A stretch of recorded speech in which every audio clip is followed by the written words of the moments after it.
Hoy nos acompaña una invitada que inspira desde la práctica y transforma desde la experiencia, Macaly Rivera Chu, Senior Executive, experta en Executive Mentorship, reconocida Angel Investor, destacada lecturer y exitosa author.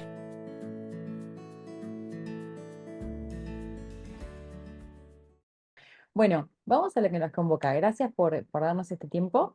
Nosotros íbamos al desarrollo personal, y entre otras cosas, y un poco tu historia en particular, que tiene que ver con haber estado muy exitosamente trabajando en relación, o sea, en empresas, eh, y después ese pasaje a emprender o a salir de la zona de confort que es tan poco común, o quizá, ¿qué hizo?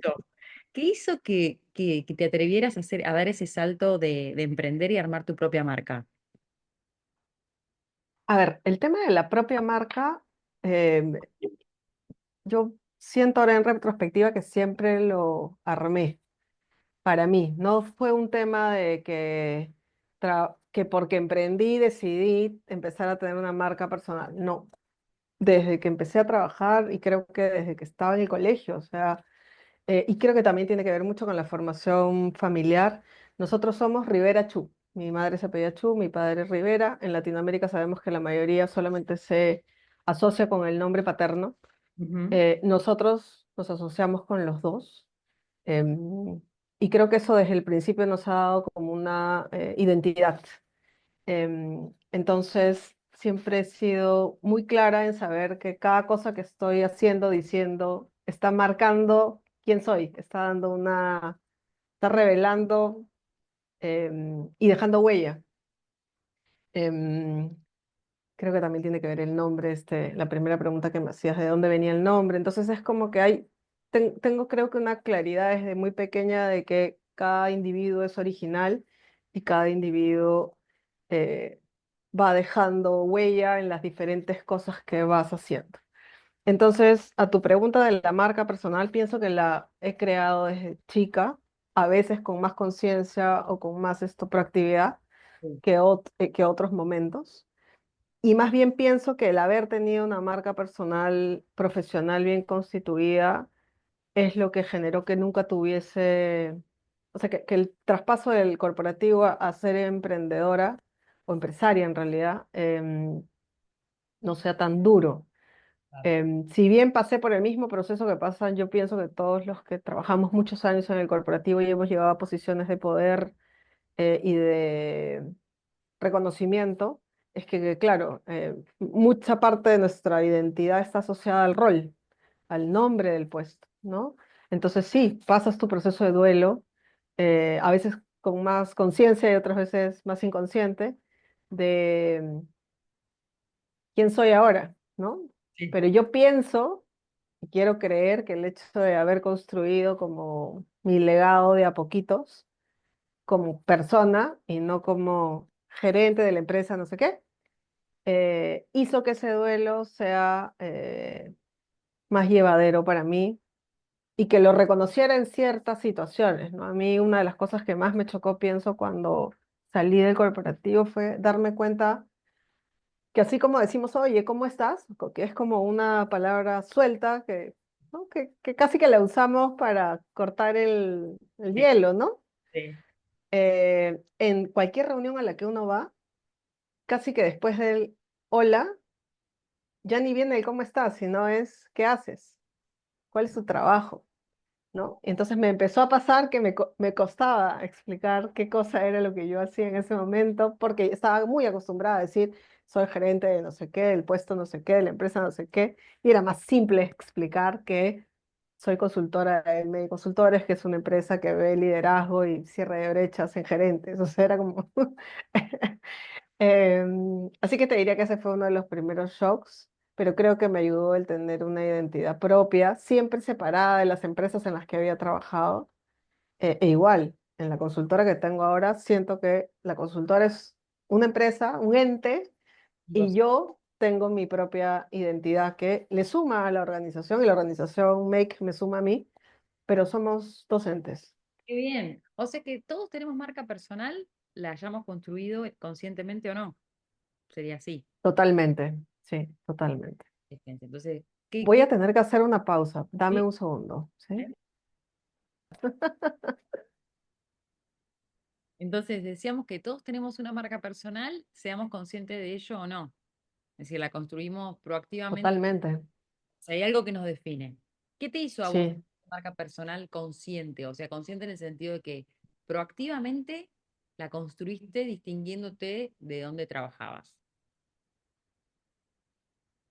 Em, o sea, ya cuando, o sea, como te decía, digamos que hay una etapa en donde es como, digamos, menos público, Mm. donde haces tu marca personal con quienes te ven en el día a día, con quienes trabajas, conversas, enseñas, qué sé yo. Pero de ahí hay un momento en donde yo, al menos como profesional, decidí compartir, digamos que con el público. Y es ahí cuando empiezo a utilizar redes sociales, Ah, ¿no? Y yo siento que ese es otro momento de construcción de marca, porque ya hay gente que en el día a día no necesariamente te conoce. eh, y creo que en mi caso, una cosa que me ayudó es que fue bien, no fue por egoísmo, que a veces siento que la gente quiere salir en las redes por su ego. sí. En mi caso fue como un eureka en un viaje, yo viajo bastante, y en un viaje vi unas aves volar bien gorditas, ¿no? Y decía, ¿cómo es que no importa tu condición, hay un entorno en donde se te ve hermoso, ¿no? Entonces estas aves en el piso probablemente eran pues esto torpes, pero en Sí. el cielo eran preciosas. Entonces me quedé reflexionando en que, y ese momento lo llevé al trabajo, ¿no? Dije, oye, en verdad hay que estar en el sitio en donde se nos vea hermosos, en donde salga lo mejor de nosotros y a veces no siempre nos ponemos en el escenario Correcto. que nos hace tener luz. A veces nos ponemos en el escenario de sombra y no nos damos cuenta, no hay quien nos ayude, no hay quien nos saque hacia la luz. Entonces escribí mi primer post así en LinkedIn y a partir de eso dije, oye, en verdad hay cosas que yo pienso que puede ser que le ayude a alguien más, que la reflexión le ayude a alguien más, que lo que me pasó le ayude a alguien más. Y así empecé como que a hacer una marca personal, sin querer queriendo, más pública, que es cuando empiezo a utilizar redes. Muy Sí. bien, hacia afuera. Y de ahí ya con el tiempo, claro, seguí avanzando en mi carrera corporativa Sí. y me empezó a pasar que, claro, las empresas cuando tú ya llegas a una cierta posición, desean que te conviertas en vocero. Y ahí es donde yo tuve que tomar algunas decisiones de qué. O sea, qué acompañaba a mi marca, que aportara a la compañía, pero que me mantenga alineada, porque hay algunas cosas en las corporaciones en las que no necesariamente uno tiene que estar 100% casado. Entonces, aceptaba digamos que la promoción de la empresa o de los productos que yo veía, pero siempre desde el punto de vista que yo sentía que estaba alineado a mi identidad. Entonces Claro. siempre lo he asociado a temas de liderazgo, a temas de desarrollo, a temas de autoconocimiento para el cambio, porque yo creo que no vale de nada conocerte y quedarte en la misma, sino Ah, que la idea es que ejecutes, ¿no? sí. Eso es. Y así fue como se dio, digamos que un segundo momento en el que nuevamente me di cuenta que había una identidad propia y una identidad de cualquier otra empresa en la que uno pudiera trabajar. Qué bueno, qué bueno. ¿Y cuál es, con tu perspectiva tan amplia, más allá de tu experiencia en en la corporación, hoy en día, cuál Ujú. es el principal desafío de la empleabilidad hoy? O a nivel un profesional, ¿cuál es el principal desafío que tiene? Em, para mí es que nunca ha estado nada escrito, pero ahora es mucho más evidente. Ujú. Y entonces yo me acuerdo que hace años yo decía, yo contrato a los curiosos, porque el curioso es el que se va a poner a investigar y para investigar tienes que aprender y para aprender después se te va a ocurrir qué aportar. Ujú. Entonces creo que el mundo es cada vez más para los curiosos.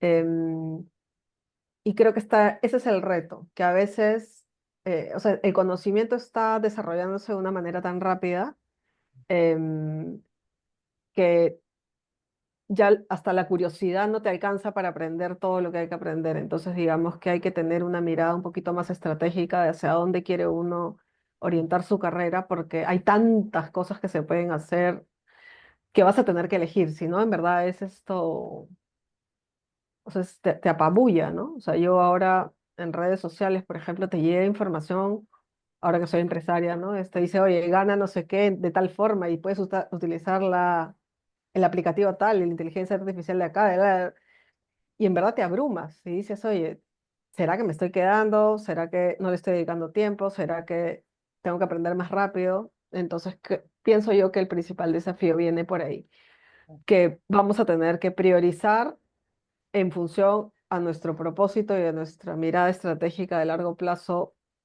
profesional, personal, Sí. qué cosas son esas en las que deberíamos nosotros desarrollar más conocimiento, más curiosidad y a mayor velocidad, Yo te para pregunto, no quedarnos sin claro, empleo, ¿no? Sí. entiendo, y como, como coach que trabajo con personas, una gran dificultad que veo es Ujú, justamente poder establecer una meta o hacia dónde quiero moverme, o hacia dónde quiero ujú, mi propósito o mi carrera profesional. Es decir, claro, si la vida me estuviera transcurriendo y yo, ujú, digamos, claro. ¿qué le dirías a alguien que no está sabiendo cómo establecer esa determinación hacia dónde quiere moverse? Ya, para mí eso es como armar planeamiento estratégico. Como yo vengo del mundo de negocios, para mí es las preguntas que se hace una empresa, ¿no? ¿Dónde me veo a 10 años? ¿Dónde me veo a 5 años? ¿Dónde me veo a 2 años? ¿Y qué cosa es lo que tendría que hacer para empezar a embarcarme hacia esa ruta que quiero? Ujú. Y en ese proceso va a haber un momento casi que de foda, ¿no? O sea, fortalezas, oportunidades, debilidades, amenazas, pero personal. Y ahí es donde tienes que ser súper humilde para detectar tus brechas, Sí. ¿no? Entonces, darte cuenta, porque esas brechas son las que vas a tener que decidir si cierras o no cierras, Ujú. porque si la cierras, probablemente puedas llegar al punto A. Si no la cierras, tal vez es el punto B. ¿Vas a estar tranquilo con el punto B? Si es sí, ya está. Si es no, tienes que hacer ajustes. Entonces, para mí, ahí es donde viene la magia de un planeamiento estratégico más dinámico o más ágil, si lo queremos ver, em, en donde vas avanzando, probando, equivocándote, ajustando y yendo hacia el punto final, ¿no? Claro, esto de que decís de equivocarse es clave porque evidentemente estamos además educados por un paradigma que no premia el error, que todo lo opuesto y todavía a personas adultas nos cuesta mucho eso, ¿no? Sí. Y la empresa me da esa seguridad, ese empleo me da una seguridad que lo cierto es que vos lo decías en una entrevista, ¿no? La, la corporación tiene una fecha de caducidad, en algún momento por la razón que sea, nos vamos a ir o nos van a ir. Entonces, Sí, ante este recorrido personal para poder determinar hacia dónde me quiero mover, porque si no, mi identidad que estaba asociada a ese trabajo que yo tenía, no existe más, ¿no? Que correcto, correcto. es muy común hoy en día. Hay una encuesta de Gallup que dice que 8 de cada 10 adultos no son felices en sus trabajos. No sé si la escuchaste. No, no la escuché, pero Ese es mucho. es mucho, Pongamos es que hay mucho. un margen de error. Bueno, habría que ver por qué no son Es felices. que eso es lo otro que te iba a decir. O sea, yo que hago mentoría con profesionales también, a veces también es un tema de no ser consciente de qué te llevó a donde estás, ¿no? Tengo personas que vienen y me dicen, ya no me gusta mi trabajo, entonces casi que quieren patear el tablero. Sí, Primera pregunta, ¿tienes plata, tienes dinero para mantenerte cuántos meses? No. Ya, entonces no es un plan. Ya, esa mirada realista de tu situación, de lo que has logrado, no has logrado y cuáles son las condiciones y restricciones que tienes, es importante también para saber qué tan real es tu felicidad o tu infelicidad, ¿no?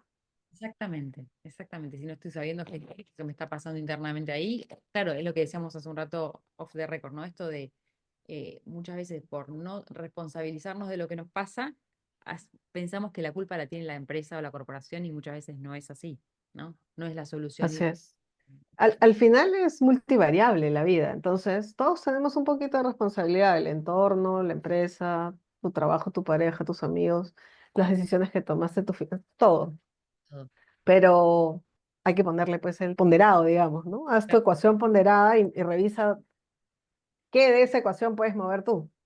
exacto, Y exacto. ahí es donde viene el plan, en ese pedazo. ¿Cuál es el coeficiente que le vas a poner a esa variable de lo que tú te puedes hacer cargo? Yo intento que tenga el coeficiente más alto más ambicioso que yo pueda ponerle. Claro. Y con eso me hago más responsable de lo que quiero hacer hacia el futuro, ¿no? Y eso construye autoestima a la vez y confianza, aunque no nos vaya del todo bien. Es cuando menos Sí, hacer cargo, no cuando no. sí, Sí. sí, pero tienes que tener un refuerzo positivo. O sea, no te puede ir siempre mal en lo que hagas, Sin duda, sin duda. ¿no? Entonces, y ojalá bueno, como se hace en los proyectos, ¿no? O sea, tú tratas de meter un gol para que te quedes como más tranquilo y avanzar. Entonces Sí, diría, no te metas pues en poner en tu plan la actividad más difícil. claro. Pon primero las actividades en donde creas que de manera más rápida y más efectiva vas a poder lograr el objetivo. Porque Sí, sí, como seres humanos necesitamos refuerzo positivo. sin duda, sin dudas. Bueno, gracias, Macali, porque estamos en tiempo, era el compromiso. Te agradezco muchísimo por este tiempo, Muchísimas gracias a ti. experiencia, por habernos compartido tu Liz. experiencia.